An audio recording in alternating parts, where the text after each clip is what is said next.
Falar um pouquinho sobre reanimação cardiopulmonar, né? Então, falando sobre essa questão, para todo paciente que está hospitalizado, ele pode sofrer alguma alteração na piora do seu quadro clínico, né? Então, cabe quem? Cabe nós, né, dar uma atenção e saber detectar quando esse paciente tem está propício a vir ter esse tipo de alteração. Isso nós precisamos o quê? Ser rápidos, ágil, né, para evitar com que esse paciente venha a ter qualquer tipo de sequela. Vamos fazer tudo para minimizar essas sequelas, né, minimizar que haja uma deteriorização aguda no quadro clínico desse paciente. Então, vamos observar o nível de consciência, presença de dor, como que está a frequência respiratória, como que está essa parte hemodinâmica do paciente. Sempre lembrando de avaliar a questão do score desse paciente, né? Então, a gente tem que saber fazer uma avaliação. Cada instituição trabalha com um tipo de score diferenciado e nós vamos se adaptar conforme o score da nossa instituição. Sempre prestando o quê?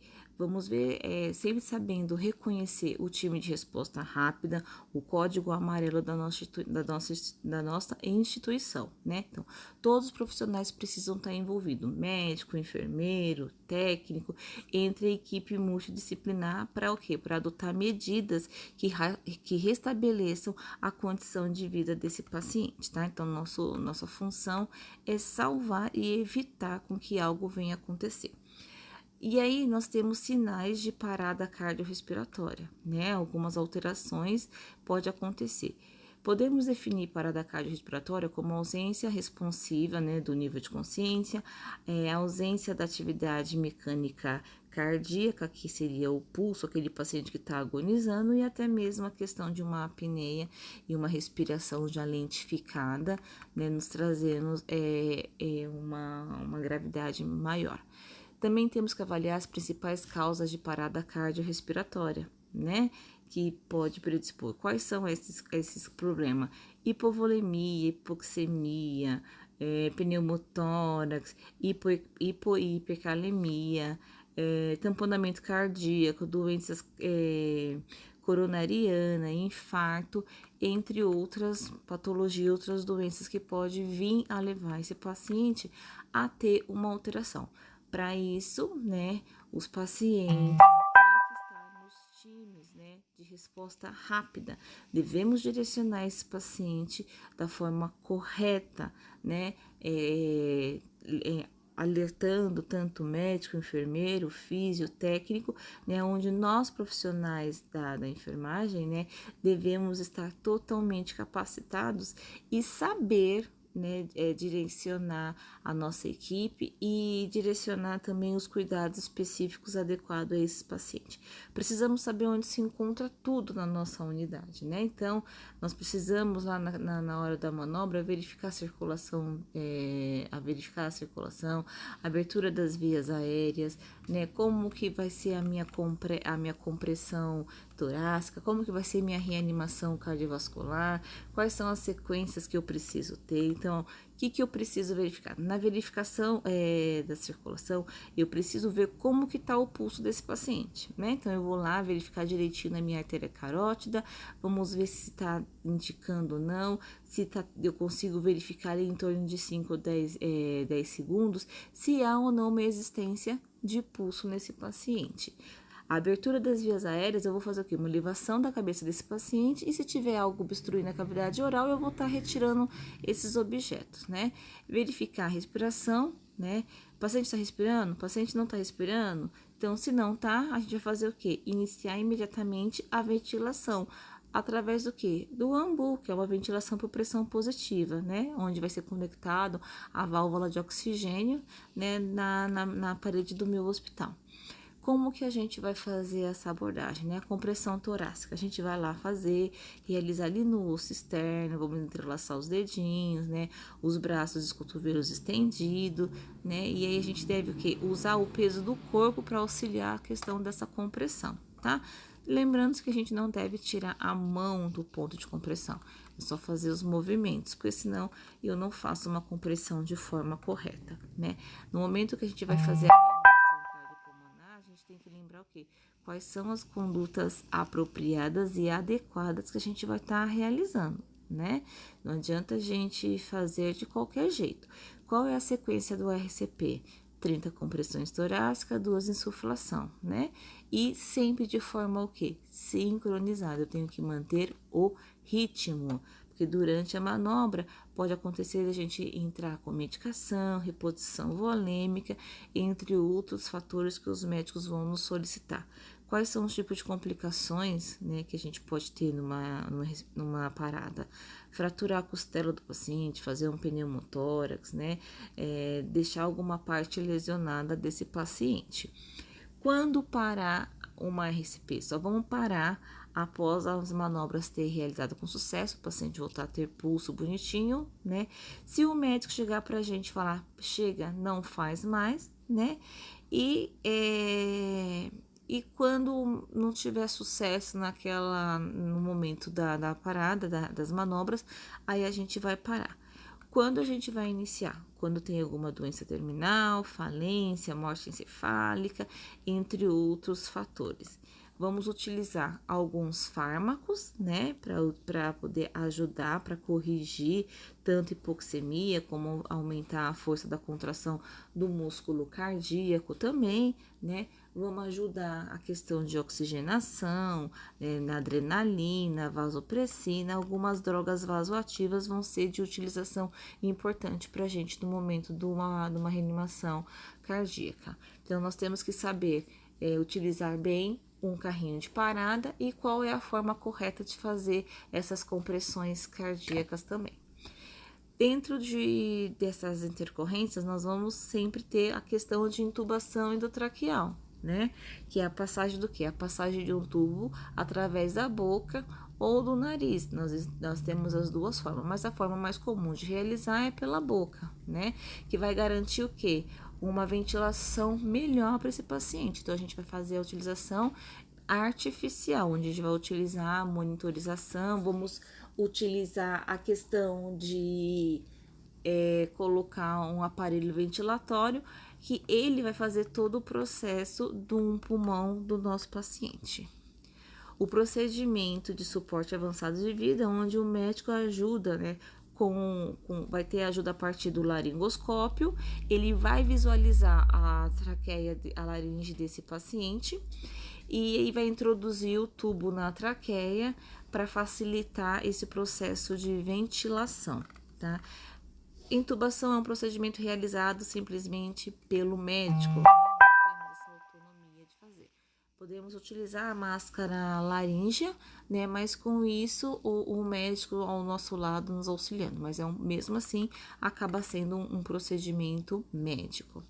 Temos também, né, aí mostra nas imagens os tipos de cânulas de intubação, tem variações, calibre, né, e como é a forma que o médico faz a visualização e a introdução dessas cânulas. Sabendo que nós temos cânulas com cuff e sem cuff, é o médico que vai distinguir qual o tipo de cânula que ele vai utilizar.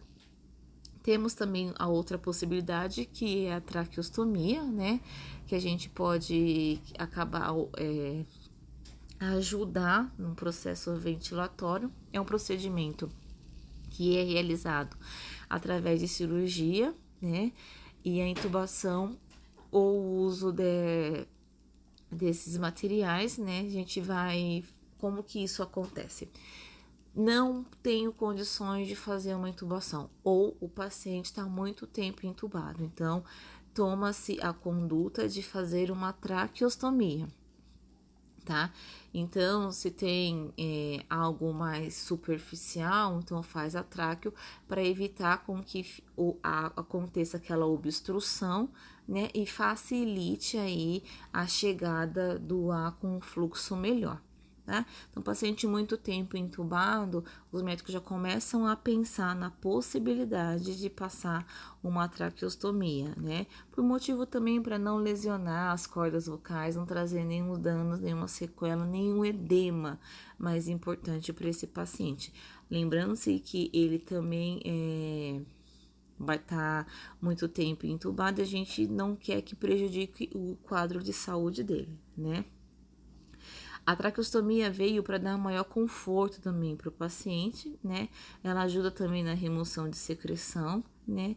E a manutenção dela acaba sendo uma manutenção segura, né? Então, a gente vai estar sempre, a traqueostomia, apesar das pessoas terem o entendimento, não gostar tanto, o objetivo dela é não prejudicar as cordas vocais do paciente, né? Então, é sempre pensar no bem-estar e na melhoria desse paciente, tá?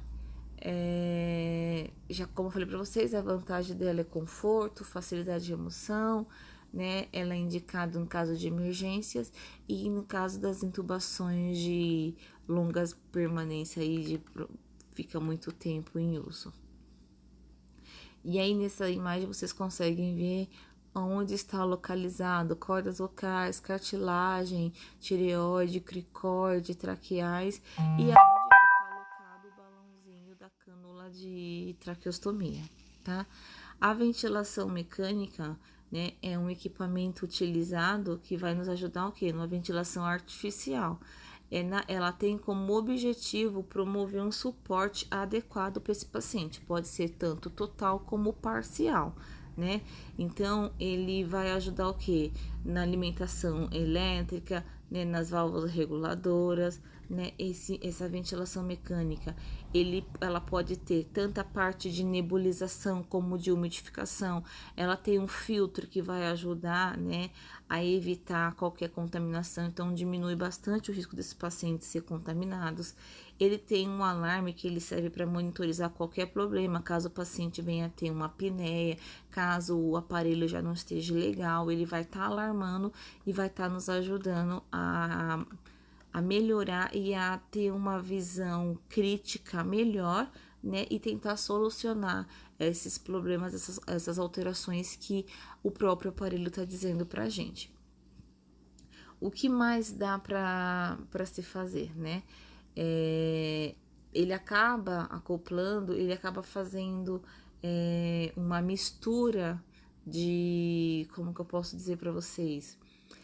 Que acaba regulando, não deixando a questão de condensação desse ar nem tão pesado, também nem tão leve, não deixa muito úmido, fazendo com que encharque esse pulmão. Então, ele trabalha de uma forma, a gente consegue regular, né, através dos valores que tem no monitor, conforme a patologia do paciente, o estado crítico no momento do paciente, a gente tem essa regulação e ele dá um suporte melhor, né, acaba evitando uma condensação, faz com que consiga suprir aquela ventilação adequada que aquele paciente vai precisar, tá? Quais são os componentes aí básicos de um respirador? A gente precisa ter um umidificador, uma válvula de exalação, os alarmes e o painel de controle, né?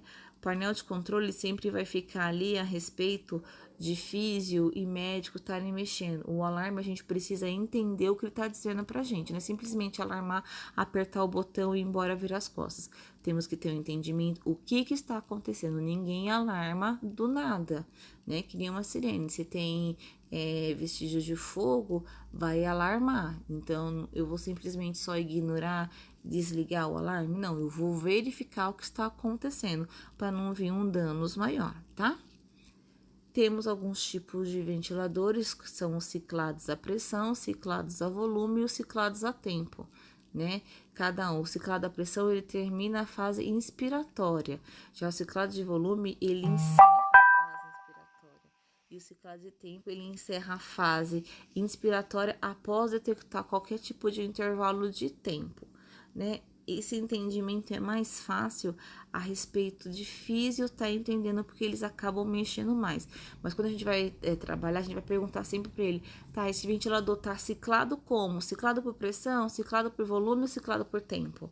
Tá? Então, o físio sempre passa pra gente, a gente vai anotar, descrever isso de forma sucinta, bem detalhada, para não ter problema. Essa ventilação pode ser controlada, assistida controlada e uma pressão positiva contínua, tá? Então, elas têm um grande diferencial aí. A controlada, ela vai fornecer o gás necessário, tá? A assistida vai tentar fazer com que vai tentar monitorar ali a respiração do paciente. Eu tô assistindo ela. Aquela assistida controlada, ela começa a ciclar, né? Ela deixa o paciente fica monitorizando, assistindo, mas controlando caso ele venha a ter uma respiração mínima aí. Então, ela vai e supre o que tá faltando, tá? E a pressão positiva contínua é o CPAP, né? Que ele vai dar uma manutenção positiva ali durante o período do ciclo respiratório. Então, a gente tem esses tipos e a gente tem que estar anotando também. Quais são os cuidados que a gente precisa ter com as drogas vasoativas, né? As drogas vasoativas, a gente tem que utilizar ela sempre em bomba de infusão e a gente vai observar sempre o quê? Frequência cardíaca, né? Todos os sinais hemodinâmicos do paciente. Nós vamos controlar e vamos corrigir, né? E aí nós temos algumas drogas que a gente utiliza, como a dopamina, né? É um adrenérgico, um tipo de fármaco que é classificado dessa forma, né? Em alguns tipos de paciente graves, a gente faz a utilização dela, tem a forma de ser injetado, né? Então, a gente vai sempre avaliar como que tá aí esse coração, né? Como que tá esses vasos. Então, através do nosso monitor cardíaco, a gente consegue avaliar direitinho como que esse paciente tá. A dopamina, ela é indicada em que momento? Ela é indicada para aumento do fluxo renal. Então, aí quando eu preciso disso, de um momento do fluxo renal, eu inicio com a dopamina. E eu vou excretar ela onde? Na urina, no aumento do fluxo renal. Então, já que eu tô aumentando esse fluxo renal, a tendência é ter mais diurese, então eu vou eliminar tudo isso na minha urina, tá? Quais são os cuidados de enfermagem? Sempre, gente, monitorização, né? Vamos observar tudo, monitorização, nível de consciência, qualquer alteração que esse paciente venha a ter, nós precisamos estar anotando.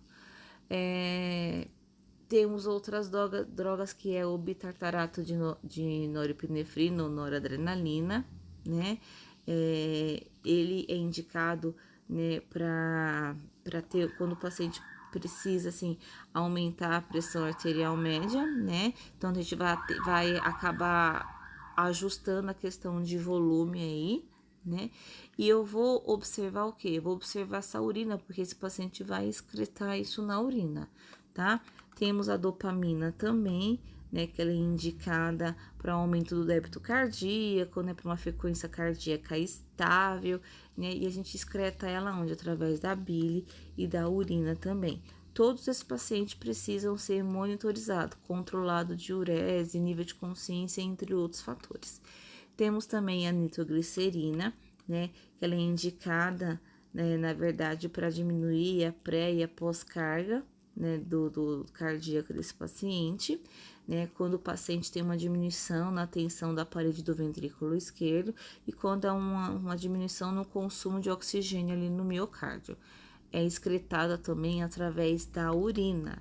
E temos o nitroprussiato de sódio, né, que ele vai o quê? Ele é uma droga vasodilatadora, né, ele entra sempre ali na questão quando tem uma diminuição na pré-carga e na pós-carga cardíaca, quando tem uma diminuição ali dos vasos sanguíneos também, tá? E quando os níveis da perfusão cerebral e coronariana também estão diminuídos, então a gente inicia para dar uma melhora. Essas medicações, pelo menos o nitro, são medicações que a gente precisa proteger da luz, então ele é fotossensível, tá? Então a gente precisa utilizar equipos, bureta, tudo especializada, né? Não posso usar qualquer tipo.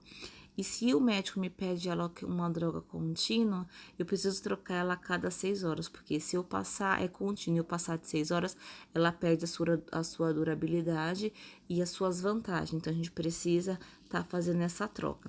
Troquei a medicação? Troquei tudo. Troquei equipe, troquei bureta, troquei todos os sensores fotossensíveis dessa medicação, ok?